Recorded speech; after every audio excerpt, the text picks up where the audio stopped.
দেখুন আজকে আপনাদেরকে আমরা দেখাবো শস্য বাড়ি, যা আপনারা হয়তো অনেকে দেখেছেন।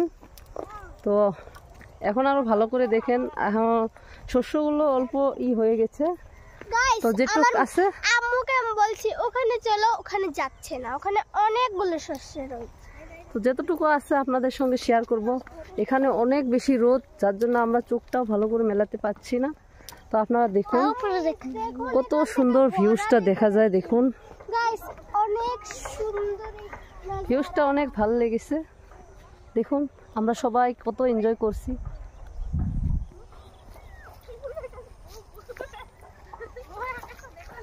ছায়ান, তুমি কি করছো?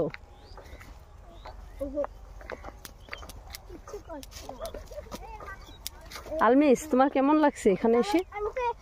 অনেক অনেক অনেক বেশি হ্যাপি হয়েছি আর এক্সাইটেড। আচ্ছা, তো দেখুন গাইস, এখানকার শস্যগুলোর ফুলগুলো সব পড়ে গেছে। আর ওই দিকে দেখুন, ওইদিকে একটু একটু দেখা যাচ্ছে, ওদিকে একটু আছে শস্য ফুল, না থাকা নয়। আর এখানে ভিউজটা দেখুন কত সুন্দর দেখা যায়, দেখুন কত ভাল লাগছে।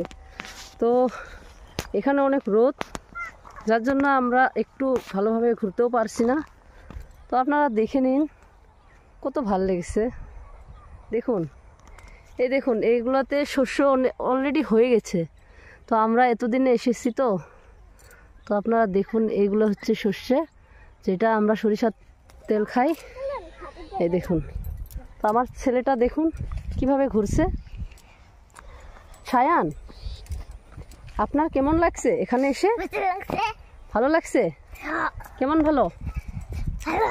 হ্যাঁ ভালো, অনেক ভালো। তো চলুন আপনাদেরকে দেখাই। আলমিস আসতেছে, দেখুন আলমিস আসতেছে। আকাশের ভিউজটা অনেক ভাল লাগছে। দেখুন ওরা ফটো ওঠার অনেক ব্যস্ত আছে, যার জন্য এখানে আসতে পারছে না। তো এটা হচ্ছে আমার ননদ, যাদের বাড়িতে আমরা ঘুরতে এসেছি। দেখুন এটা ঝগড়াচর গ্রামের, সাউথ সালমারা মানকরচর ঝগড়াচর গ্রামে। এটা কৃষিদের আবাদ করা, কৃষি কার্য করা। দেখুন গাইস, আপনাদের যদি আমাদের ভিডিওটা ভালো লাগে থাকে, তাহলে আপনারা অবশ্যই লাইক কমেন্ট সাবস্ক্রাইব করবেন, যাতে আপনাদের জন্য আরও ভালো ভালো ভিডিও বানাতে পারি। এখানে অনেক রোদ, যার জন্য আমি ভিডিওটা ভালোভাবে করতে পারছি না, ভিউজটা ভালো হচ্ছে না। তো দেখুন দেখুন আলমিস